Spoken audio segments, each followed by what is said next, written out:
Good morning, Trinidad and Tobago, and welcome back to PSA TV. I'm Avalon Williams. We have on the telephone this morning Mr. Akanni McDowall. He is the president of the National Union of Public Workers in Barbados, and also he's the president of the CPSA. Akanni, good morning.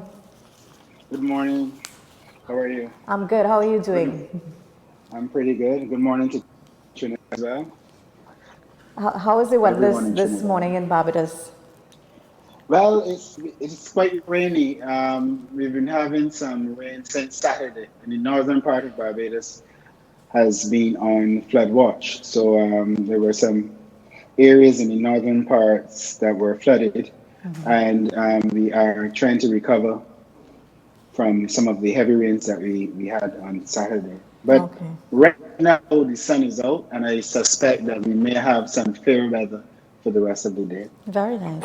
Akanni, I know you were there at the Caribbean Public Services Association meeting there in Dominica. If you can just, tell us, what is CPSA all about, for those that are not aware what's happening. Okay, well, CPSA stands for Caribbean Public Services Association, and it is really a body of presidents from the various unions across the Caribbean that come together twice a year for an executive meeting and once a year for a conference to discuss the challenges that public servants are facing across the region. So that is basically what CPSA is in a nutshell. The reason we met as an executive in Dominica was to look at some of the challenges, again, that we're facing, the recent challenges that we're facing public servants. And we identified some of the solutions as creating businesses for public servants, looking at the trade union movement as a business rather than depending on Jews alone. As I said to you in Dominica, there are young workers who ask, quite frankly, how can they benefit from the trade union movement? Although the trade union movement has a lot of history in the region, they don't necessarily relate to the history because they see the benefits as part of what they should receive at this time. So we have to find new ways of encouraging young workers into the public service. And one of those ways is to have businesses created so that public servants can benefit, public servants and members of the trade union movement can benefit directly from those businesses. We also spoke about technology and embracing technology. And this is one of the ways I know that I am being streamed live on Facebook right now. Am I? Yes, yes. Right. So this is one of the ways that we spoke about using technology in order to gain the confidence of members and basically to inform them about the activities taking place within the trade union movement. Technology can be a double-edged sword because sometimes with the advent of technology, it means that it can mean some job losses. What we tend to do is to advise that those workers are retrained so that they can function in different areas of the public service. But technology is definitely one of those things that we need to embrace so that we can encourage younger people and existing members to stay within the union and understand what the trade union movement is all about. We also spoke about strategic planning. Sometimes we come up with all of these different ideas, but we have them so disorderly that you tend not to be able to implement the ideas that you come up with. So what we said is that there needs to be more structure to the plans and programs that we want to implement. So strategic planning is one of those things that we said that needs to happen throughout the region for the trade union movement. Akanni, I know there were a lot of major issues that was raised at the conference in Dominica. I mean, how do you intend to resolve some of these issues going forward? Well, the good thing about having those ideas coming together from various countries is that you can borrow some of the solutions that they have. So I may have a problem in Barbados with attracting younger workers, and Jamaica has been able to implement a program that resolves that problem. So Jamaica, for example, has said that they have come up with a business plan where they have this MasterCard and they have the trade union logo on the MasterCard, and they use this MasterCard in order to attract younger people. So they see it as a direct benefit. Once you use this MasterCard, it means that you get discounts on various goods and services. So it is those kinds of innovative ideas that tend to give us some of the solutions to the various problems that we face in our various territories. I mean, collective bargaining issues, things like salary increases, things like appointments, those things will always be at the core of the trade union movement.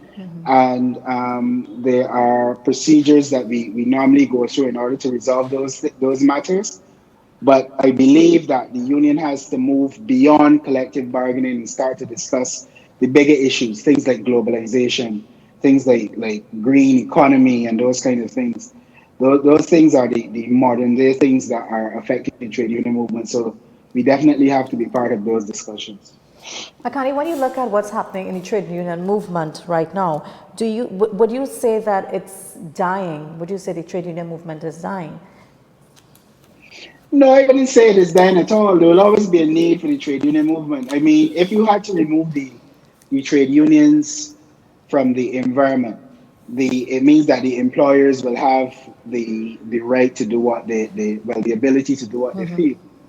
And that can only mean that the workers will be disadvantaged. The trade union is an integral part of the working environment, and I dare say an integral part of the national environment. So the trade union is there to provide a buffer between the employer and the employee. So there will always be a need for the trade union movement. What I will agree is that the functions, as I have been saying previously, of the trade union movement have to change. It cannot only be about salary increases and appointments. Those things are important. Don't get me wrong. Those things are very important because I like money just like anybody else. So I need money. So, but the conversation has to move beyond that, and we have to start to discuss those issues, those national issues and those regional issues that are affecting our members. One of another major issue that was raised at the conference was the Sedition Act, and the fact that Mr. Lee Thang, the General Secretary, said that he had wrote to the Prime Minister of Trinidad and Tobago. I mean, what is your thoughts on this whole Sedition Act? Should it be removed from the books? Absolutely. It is very archaic. A lot of the things that are in the Sedition Act goes against the Constitution, your very Constitution, which is supposed to be the supreme law of the land. So you cannot have a conflict between your constitution and what is being presented by the government. The Sedition Act is something that came up in 1929, if I remember correctly, and it is 2019. So I don't think it has a place in a modern day environment. It definitely needs to be removed. People have the right to speak. People have a freedom of speech, rather, and people have the right in this day and age to express how they feel about government, about employers, especially once it is impacting workers. So I don't know that we should have an act that says that if you say something that you are found guilty of trying to bring down or trying to paint the government in a bad image. That to me is not proactive. That to me is not a very good act. It says that you have to stay in line in order to be a trade union, and that is not something. Trade unions have to be free, my dear. Trade unions must be able to speak their minds. Trade unions must be able to represent their workers to the best of their ability. And the day that there is a piece of legislation that prevents us from doing that, it means that legislation has no place in society. Thank you. Thank you so much, Akanni. I know that the next CPSA meeting is going to be held in Tobago. I mean, how do you feel about that? I absolutely love that. You know that I am a fan of Trinidadians. I love Trinidad. Like, the food in Trinidad is amazing. I just came from Trinidad, and I had some doubles at the airport. At the site, they were the most amazing doubles that I've ever had. I mean, outside of that, Trinidad provides a very good environment for us to have our next executive meeting, because it says that we are moving to an island that has not been traditionally thought of as a place that we can meet.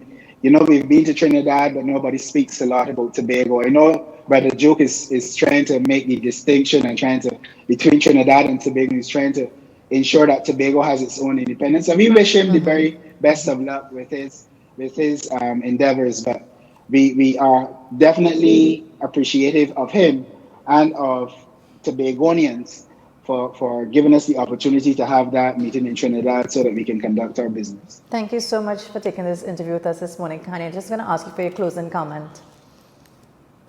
Well, I just want to let Trinidad and Trinidadians and Tobagonians know that the Caribbean Public Services Association is behind them 100%.